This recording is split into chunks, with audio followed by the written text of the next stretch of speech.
Bonjour, Monsieur Rubalo. Je vous Bon, remercie d'accepter notre entretien Internet.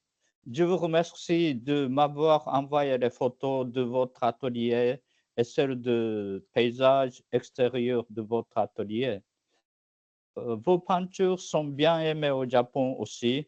Les amateurs japonais voudraient savoir l'artiste Manuel Rubalo vous-même. Veuillez m'expliquer un peu de vous eux-mêmes et vos activités artistiques, car vous êtes demandé non seulement en France, mais aussi d'autres pays comme aux États-Unis, l'Angleterre et au Japon et dans d'autres pays. Et veuillez commencer, Monsieur Rivalo, exprimez bonjour. vous-même. Ok, bonjour, Monsieur Takeda. Bonjour, Monsieur Rivalo. Voilà, bah écoutez, je peins depuis très longtemps, depuis ma jeunesse, euh, par passion, par goût. Et puis, je suis autodidacte en fait. Et j'ai commencé à peindre comme ça. Et bien sûr, j'avais une activité professionnelle. Et ensuite, j'ai commencé à exposer dans des salons, j'ai commencé à exposer dans Paris, dans des marchés de l'art, comme ça. Et puis, j'ai été repéré par des galeries à Paris, essentiellement. Et j'ai commencé à exposer et ça a fonctionné. Ma peinture a beaucoup plu, euh, voilà, beaucoup plu. Et puis, en fait, j'ai eu d'autres galeries en France qui se sont enchaînées. J'ai exposé comme ça pendant pas mal d'années et puis j'ai été sollicité par monsieur Takeda, vous-même, au Japon. Et j'ai eu cette chance, comme vous dites, que ma peinture plaise au Japon. Et par la suite, ensuite, j'ai eu les États-Unis qui m'ont sollicité. Au début, j'étais pas très chaud parce que j'avais pas mal de galeries, donc c'est pas évident d'être partout. Et en fait, voilà, je suis parti aussi aux États-Unis, aussi en Angleterre. Et voilà un petit peu. C'est pas évident de gérer tout ça. En fait, c'est pas évident. Bien sûr. Mais bon, c'est pour ça que je travaille régulièrement, assez régulièrement, pour essayer d'être présent partout. C'est pas, voilà, c'est pas simple, mais voilà un petit peu mon état des lieux aujourd'hui. Je vous remercie, Monsieur Rubalo. Et nous voudrions aussi savoir un peu votre vie quotidienne, et parce que j'ai entendu parler de vous par des galeristes, surtout parisiens, que vous venez jamais au vernissage de vos expositions personnelles, tandis que les autres peintres viennent et contactent les clients. Mais comme vous envoyez toujours les peintures, mais les peintures partent même sans vous. Donc, ils continuent à faire vos expositions personnelles et continuent à vendre. Veuillez m'expliquer un peu votre vie quotidienne et les raisons pour lesquelles vous ne participez pas à vos expositions. J'ai un rythme assez régulier pour peindre. Je me lève le matin et je m'arrange pour être à mon atelier vers 9 heures. Vous voyez, dans 9 heures du matin. Et je travaille comme ça une bonne partie de la journée, de toute la semaine.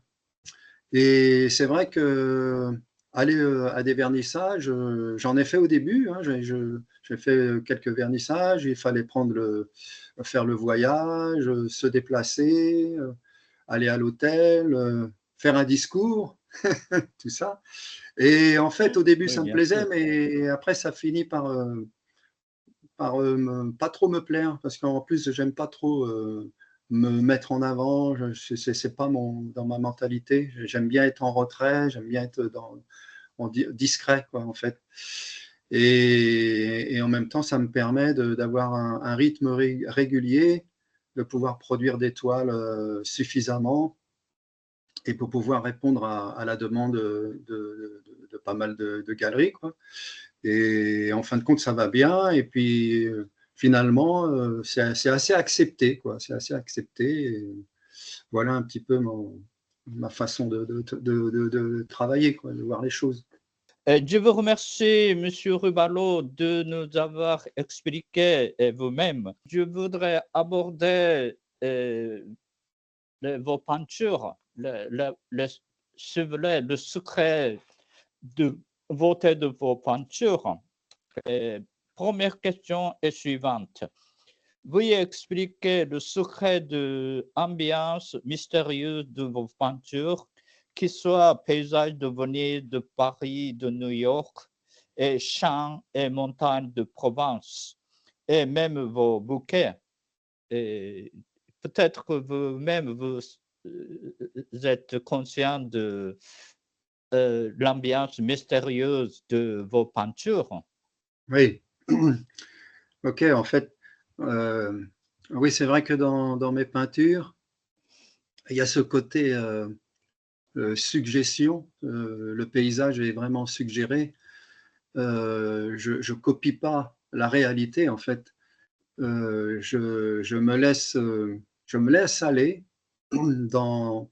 En fait, voilà, je travaille avec avec une spatule et je peins directement sur la toile et je laisse mon inspiration libre. Il y a une espèce de lâcher prise en fait quand je peins et, et j'essaye de créer une espèce de, de poésie à travers ma peinture. Et le fait de se lâcher prise me permet de partir un peu comme ça à l'aventure. Et je suis moi-même étonné de ce qui se passe sur la toile. Et il y a ce côté vaporeux, un peu, un peu étrange peut-être. Et c'est ce qui se donne à cette peinture, ce côté un peu mystérieux, un peu poétique, en fait. Voilà, on peut. Et dans les paysages de Venise aussi, c'est vrai que Venise, il y a ce côté mystérieux parce que Venise, c'est vraiment un lieu unique, en fait, c'est vrai, au monde. Hein, c'est plein de poésie. Et quand je peins Venise, je le fais de mémoire, comme ça. Hein. Je fais, par exemple, je fais la lagune avec la Salute au loin, et puis il y a cette grande lagune avec les gondoles, les poteaux, les oiseaux qui volent, avec la lumière, les dégradés de couleurs, et ça permet d'inventer et de laisser aller, de créer une espèce de poésie quoi, qui est vraiment qui me plaît, et puis que c'est un éternel recommencement, parce que je peux refaire et encore, et c'est encore différent, même si ça peut ressembler, c'est encore une différence de couleur, de vibration, voilà, de choses comme ça. Et les bouquets aussi, les bouquets, ce qui est intéressant à travers le bouquet, c'est que même si je ne suis pas vraiment inspiré, un jour je suis dans mon atelier, que je n'ai pas vraiment une grande inspiration, à ce moment-là, je vais me lancer dans le bouquet, parce que dans le bouquet, je vais travailler le fond. Et puis, je vais intégrer des couleurs, des de grands coups de patte comme ça. Et je vais faire un bouquet, ce qui me permet d'être encore plus relâché. Euh, et je peux créer comme ça un bouquet à l'aventure. Ça me plaît beaucoup. Ça me plaît beaucoup. Voilà un petit peu mon petit secret de peintre. Je vous remercie, Monsieur Rubalo, de nous avoir expliqué l'ambiance mystérieuse de vos peintures. Deuxième question, c'est un peu plus détaillé. Je voudrais bien que vous nous expliquiez un peu la vibration et la fusion d'air, couleur et de lumière, qui est aussi caractéristique de vos peintures. Je veux dire, la vibration, ça fait partie du mystère, mais aussi on sent une certaine vibration d'air et de couleur et de lumière. Et aussi, c'est le mélangement, la fusion de ces éléments artistiques, picturaux. Mhm. Et Hmm. Je vous en prie, Monsieur Rubalo. Oui, c'est vrai on m'a déjà parlé de ça plusieurs fois. Mhm, Et c'est vrai que des clients qui ont été intéressés par mes peintures, ils ressentent cette vibration, cette émergence de lumière, voilà. Et c'est vrai que euh, pour moi, quand je parlais de lâcher prise à travers la peinture, ça me fait, je mets le lien un petit peu dans la pratique de l'aïkido que j'ai pratiqué pendant près de 20 ans. J'ai pratiqué mhm. l'aïkido pendant près de 20 ans et maintenant je pratique le tai chi, c'est moins physique, c'est Je moins dur. comprends. Voilà. Et en fait, il y a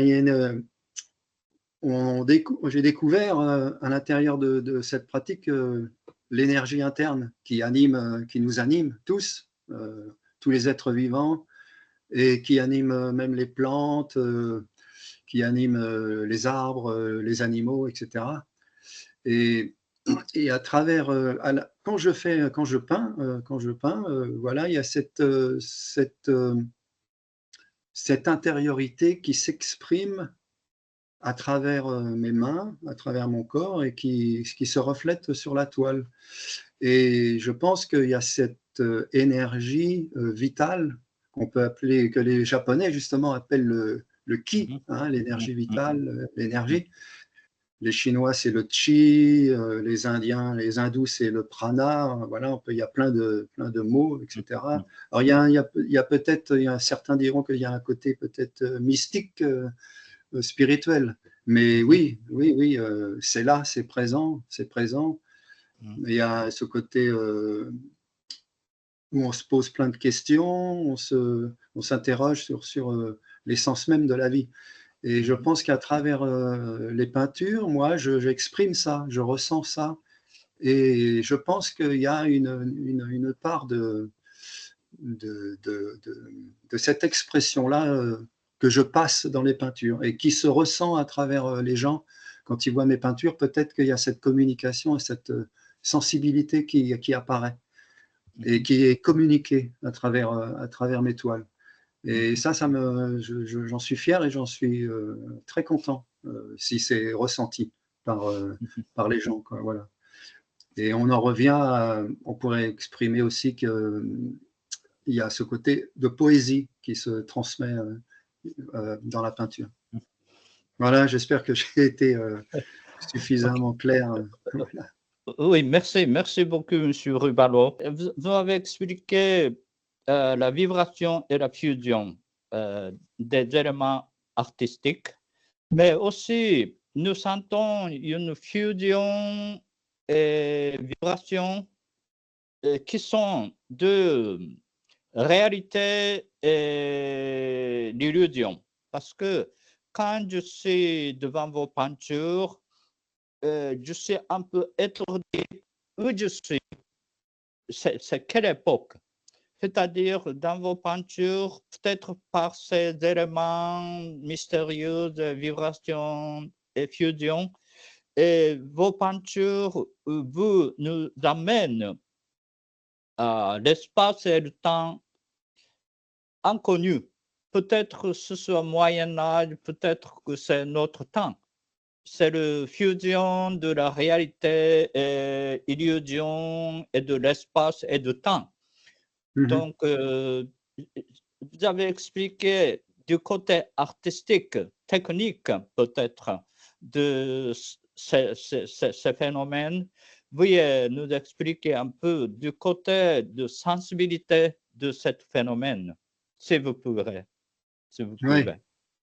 oui, c'est pas évident à expliquer en fait. C'est pas très facile. Mmh. C'est comme Je sais. ouais, c'est comme je disais, voilà, c'est une sensibilité intérieure en fait comme je vous expliquais, ce fait de lâcher prise, un peu comme en méditation. Moi, je pratique un Mmh, peu la mmh, méditation. Mhm. Et ce fait de lâcher prise, c'est l'intellect qui n'est plus maître de soi. Mhm. Et ça laisse transparaître ce que j'ai à l'intérieur et que je maîtrise pas avec mon intellect, mais plutôt avec le cœur. Vous voyez, avec Mhm. mon intériorité, avec le cœur. Oui. Et c'est peut-être ça le mystère de la poésie qui se transmet sur la toile. Voilà comment je pourrais l'exprimer. Je n'ai pas d'autres mots, quoi. J'ai pas d'autres explications rationnelles, si vous Mhm. voulez. Ok, merci, monsieur Rivalo. Mhm. Je sais bien que c'est une question difficile à Oui, répondre, même pour les poètes, pour les oui, oui, littéraires. oui. Et la prochaine sera ma dernière question. Vous avez expliqué les éléments de vos peintures. Nous n'avons pas touché au sujet de la matière, très très belle matière de vos peintures. Chaque fois que je vois vos peintures, je suis saisi par ces ambiances et le mystère et la vibration des couleurs et la fusion des temps et d'espace, mais aussi ce côté artistique, le charme de vos matières. Extraordinaire, vraiment, vraiment belle. Si, veuillez expliquer un peu de vos matières, que ce soit artiste, que ce soit poétique, comme vous voulez. Comme j'expliquais, je travaille avec des petites spatules. Mhm. Hein, ça, c'est avec ça que je travaille. J'utilise des peintures à l'huile de haute qualité. Hein, je prends les meilleures qualités possibles de peinture. Et j'utilise une huile de lin polymérisée, c'est-à-dire c'est une huile de lin qui est cuite et je mélange mes couleurs comme ça, je mets mes couleurs sur la palette. J'ai une très très grande palette, vraiment grande. Et je mélange toute cette huile comme ça, je mélange comme ça permet d'avoir une peinture très onctueuse, mais suffisamment onctueuse pour pas qu'elle coule sur la toile. Donc il y a une certaine maîtrise de ça. Et je mélange sur ma palette mes couleurs préférées que j'ai à moi. Et après, j'ai pas d'autre vraiment explication que d'aller sur la toile, de faire des fonds comme ça, peut-être plus sombres au départ. Et ensuite, je viens sur les couleurs sombres amener de la lumière comme ça pour faire remonter du sombre à la lumière et en fait aussi que les couleurs soient transparentes. Et avec le couteau, il y a cette espèce d'aplat comme ça et de friction qui permet de mélanger les couleurs et de donner une transparence des couleurs en dessous qui transparaît aux couleurs en surface. Et après, avec des aplats comme ça, je peux rehausser des couleurs, mettre des jaunes, des oranges, des rouges, des bleus, des verts, etc. Voilà comment je pourrais expliquer un petit peu. C'est pas évident parce qu'il y a ce côté lâcher prise qui fait que je maîtrise pas réellement tout dans ma peinture. Oui, je comprends, Alors oui. j'espère que voilà que j'ai été assez précis. Faudrait voir pour se rendre compte peut-être. Mais je vous remercie, Monsieur Rivalo, de m'avoir subi jusqu'ici les questions. Et enfin, comme je vous ai parlé, Yokohama Sogo Grand Magasin pense faire une grande manifestation artistique. Et dans cette manifestation artistique, il voudra réserver, préparer votre coin pour vos peintures spécifiquement. Et si vous pourrez, veuillez faire le message aux amateurs d'art japonais, et surtout aux amateurs d'art qui aiment, qui adorent vos peintures et aussi à Yokohama Sogo. Bah, tout d'abord, je voudrais dire que depuis quelques années, depuis pas mal d'années, j'ai cette chance d'exposer au Japon. Et le Japon, j'ai eu cette chance d'y avoir été en 2010, d'être invité là-bas, d'aller à pas mal de villes japonaises. Et c'était un rêve pour moi parce que le Japon, c'est une culture que j'admire énormément. Euh, Quand je suis allé au Japon, j'ai découvert ce rêve que j'avais. J'ai découvert une culture extraordinaire. J'ai découvert les Japonais d'une gentillesse incroyable.